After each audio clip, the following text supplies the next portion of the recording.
आप लोगों को वृत्त से संबंधित क्षेत्रफल पर आधारित कुछ क्वेश्चन आपको बताने जा रहे हैं, जिसमें हमको ये जानना जरूरी है कि वृत्त होता क्या है। वृत्त एक प्रकार का सर्किल है, गोलाकार आकृति,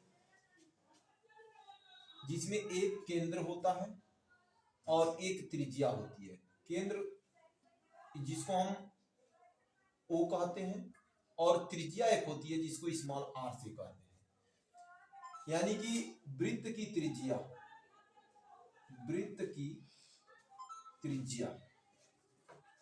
क्योंकि वृत्त की त्रिज्या r है, क्योंकि बिना त्रिज्या का हम वृत्त खींच नहीं सकते हैं, इसलिए हम वृत्त को खींचने के लिए एक त्रिज्या की आवश्यकता होती है। और एक केंद्र होता है जो O है, O से हम एक वृत्त खींचेंगे और खींचने पर एक सर्किल गोलाकार आकृति तैयार होती है जिसको हम वृत्त कहते हैं।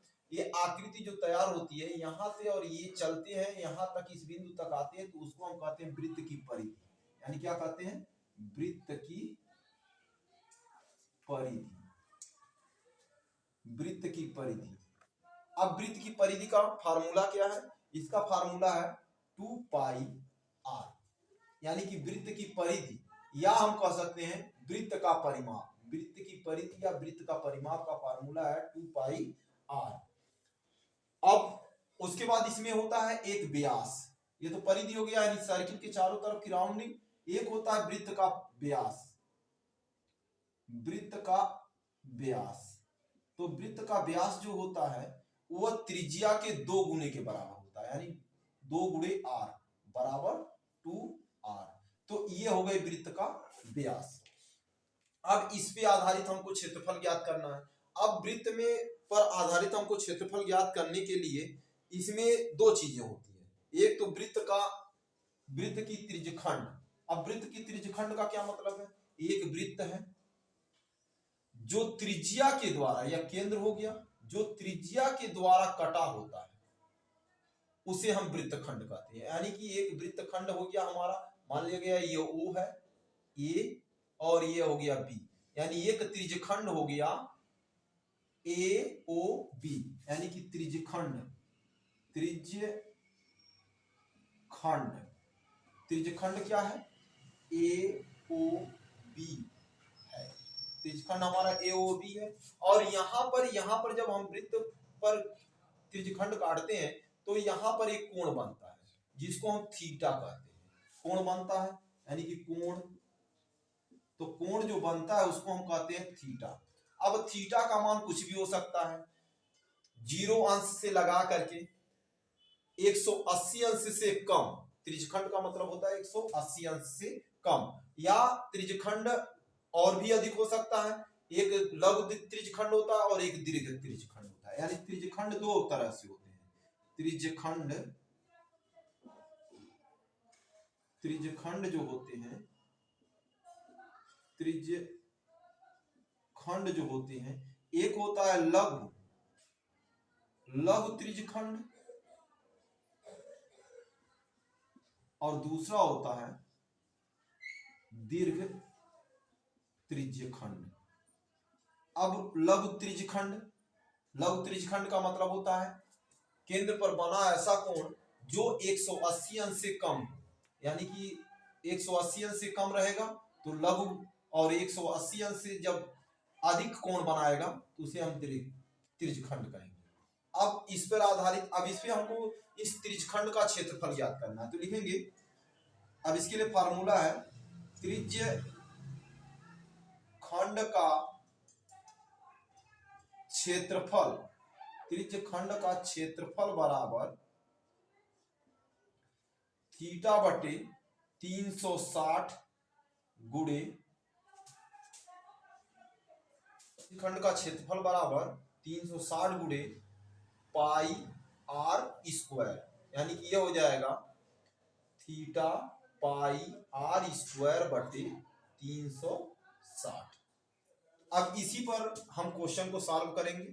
तो ये हो गया ये इसका फार्मूला जिससे हम त्रिज्यखंड का क्षेत्रफल ज्ञात करेंगे। एक और फार्मूला आप इसी पे जान लीजिए। यहां पर हम बता दे रहे हैं कि वृत्त का क्षेत्रफल, अगर टोटल वृत्त का हमको क्षेत्रफल ज्ञात करना है तो टोटल वृत्त का क्षेत्रफल होता है पाई आर स्क्वायर वर्ग इकाई।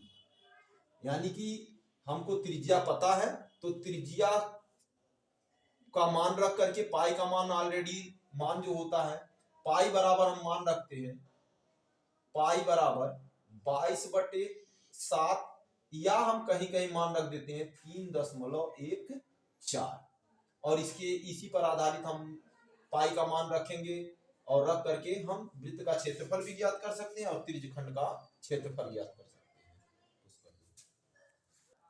देखिए क्वेश्चन है, दिए गए चित्र में त्रिज्यखंड का क्षेत्रफल ज्ञात कीजिए। पाई का मान हमको 22/7 दिया है। चित्र हमारा दिया हुआ है, चित्र दिया है एक त्रिज्यखंड ए ओ बी या ओ ए बी, जिसपे केंद्र पर बना कोण है 60 अंश का और उसकी त्रिज्या है 4 सेंटीमीटर। यानी कि अब इसको सॉल्व कैसे करेंगे, तो हल में लिखेंगे, सबसे पहले इसका थीटा का मान लिख लीजिए। केंद्र पर बना कोण थीटा बराबर 60 अंश, त्रिज्या है, त्रिज्या आर बराबर 4 सेमी। अब हमको त्रिज्यखंड का क्षेत्रफल निकालना है, लिखेंगे अतः त्रिज्यखंड ओ ए बी का क्षेत्रफल बराबर, अब ओ ए बी का क्षेत्रफल बराबर थीटा बटे 360 पाई आर स्क्वायर। अब यहां मान रखेंगे, थीटा का मान हमको 60 रखना है, 360 गुणे पाई का मान हमको रखना है 22/7 गुणे आर का मान यहाँ पर दिया हुआ 4 सेंटीमीटर, तो 4 का होल स्क्वायर। इसको काट देंगे एक बार में और ये 6 बार में कट जाएगा, यानी कि 1/6 गुणे 22/7 गुणे 4 चौको 16।